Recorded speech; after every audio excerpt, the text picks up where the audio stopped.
আসসালামু আলাইকুম। ইন্ডিয়া কি এবারে বিশ্বকাপ থেকে বিদায়, মানে সুপার 8 থেকে বিদায়? ইন্ডিয়া কিন্তু ম্যাচ হারছে একটা, সেটা হচ্ছে সাউথ আফ্রিকার সাথে।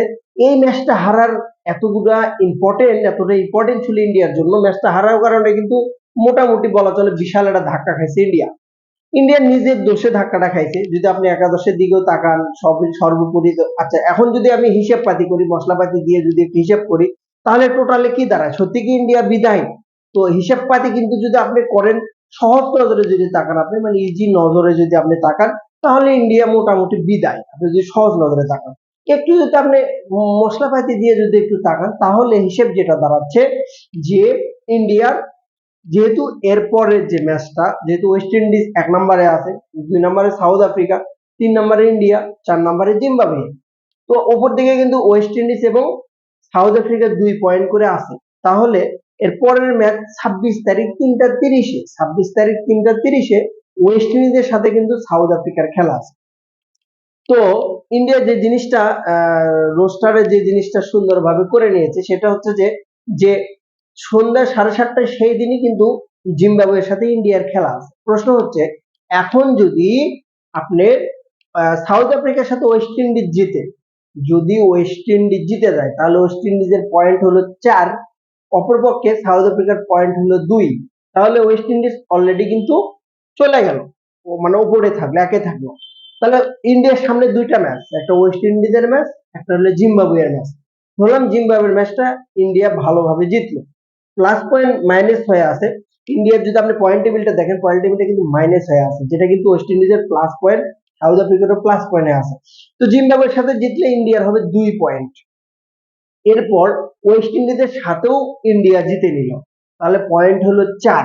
প্রশ্ন হচ্ছে যে প্লাস পয়েন্ট নিয়ে আগেই কিন্তু 4 পয়েন্টে ওয়েস্ট ইন্ডিজ আছে, কিন্তু সাউথ আফ্রিকার সাথে যদি জিতে, সাউথ আফ্রিকার সাথে, তার মানে ইন্ডিয়া সন্ধ্যের দিকে মাঠে নামার আগে বুঝতে পারা যাচ্ছে যে তারা সেমিফাইনাল খেলবে কি খেলবে না, বা তাদের সমীকরণটা কি, সেই সমীকরণ অনুসারে কিন্তু ইন্ডিয়া খেলতে পারবে।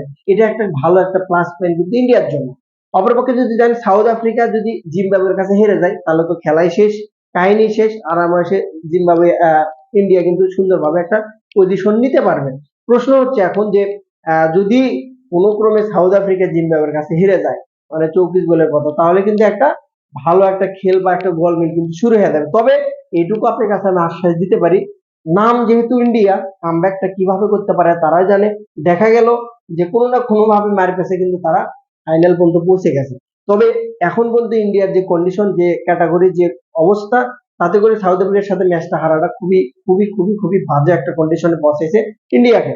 সর্বোপরি যদি আমি আলোচনা করি, সেটা হচ্ছে যে ইন্ডিয়া যদি দুইটা ম্যাচও জেতে, অবশ্যই তাদের মায়ের কাছে পড়তে হচ্ছে, গ্যারাহলে পড়তে হচ্ছে, কারণ সাউথ আফ্রিকা জিম্বাবুয়ের সাথে এবং ওয়েস্ট ইন্ডিজ যদি হেরে যায় সাউথ আফ্রিকার কাছে, তাহলে কিন্তু খেলার মোডটা কিন্তু চেঞ্জ হয়ে যাবে। এবং ওয়েস্ট ইন্ডিজ যে পরিমাণ ফর্মে আছে, 250 রান জিম্বাবুয়ের সাথে, যদিও দুর্বল দল বলা যাবে না জিম্বাবুয়েকে, এবারের আসরে অস্ট্রেলিয়াকে, শ্রীলঙ্কাকে হারাইছে কিন্তু জিম্বাবুয়ে।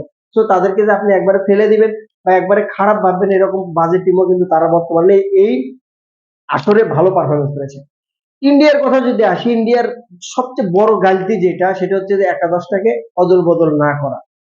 ইন্ডিয়ার ওভার কনফিডেন্সে হারছে, মানে প্রচুর পরিমাণ কনফিডেন্স মনে করছে, মানে মানুষ প্রতিপক্ষ সামনে যেই থাকুক না কেন, তাকে প্রতিপক্ষ মনে হচ্ছে না।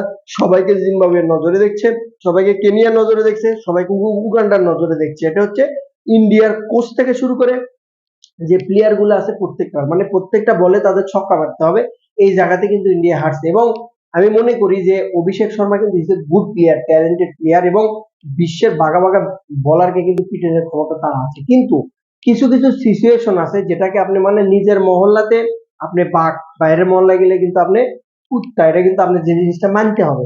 তো আপনি কিছু কিছু সিচুয়েশন চেঞ্জ করে খেলতে হবে। আপনি আহ, সব প্রতিপক্ষের বেলায় বাঘের যে ভূমিকাটা আপনি দেখানো যাবে না।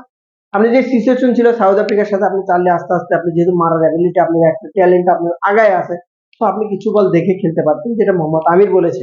এবং ওয়াশিংটন সুন্দরকে কেন কোন কারণে নিয়েছে আল্লাহ পাক ভালো জানে, ভারতই ভালো জানে যে কি কারণে নিয়েছে, এবং সঞ্জু স্যামসনকে কেন নিচ্ছে না, অক্ষরকে কেন বসালো বা বাদ দিল, এটা একমাত্র ইন্ডিয়া ছাড়া কেউ বলতে পারবে না। সর্বোপরি আমি যদি বলি, ইন্ডিয়ার কিন্তু নামটা যেহেতু ইন্ডিয়া, টিমটা যেহেতু ইন্ডিয়া, কামব্যাক কিভাবে দিতে হয়, এবং সাথে তো আইসিসি কিছুটা হেল্প আসি বলা চলে, কারণ এটা বলতে এখন দ্বিধা নেই, কারণ বাংলাদেশের সাথে যেভাবে অন্যায়টা করছে এবং ইন্ডিয়াকে বরাবরই আইসিসি হেল্প করে থাকে, কোনো একটা মায়ের পেছে ফেলায় ফাইনালে পৌঁছায় দেবে কিন্তু ইন্ডিয়াকে, সে টেনশন নিয়ে কোনো কারণ নেই। সো টিমটা যখন ইন্ডিয়া যে কোনো ভাবে হোক কামব্যাক করবে 100%। তবে দোয়া করেন ইন্ডিয়া যে প্লেয়াররা আছে ওয়েস্ট ইন্ডিজ যেন সাউথ আফ্রিকার সাথে হারে, যে জিনিসটা কিন্তু খুব ইম্পর্টেন্ট, এবং খুব ভালোভাবে যেন ইন্ডিয়া দুইটা ম্যাচ জিতে, হয়তোবা প্লাস মাইনাস পয়েন্টে কিন্তু গেলেও জিতলেও জেতার সম্ভাবনা এখনো আছে।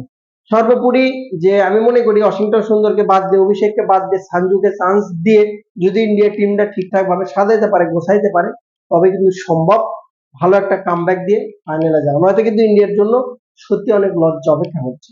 দেখা হবে অবশ্যই, সামনে অবশ্যই আপডেট আসলে জানানোর চেষ্টা করব। 26 তারিখ পুরো ইন্ডিয়া চোখ রাখবে সাউথ আফ্রিকা এবং ওয়েস্ট ইন্ডিজ ম্যাচে। ভালো থাকুন।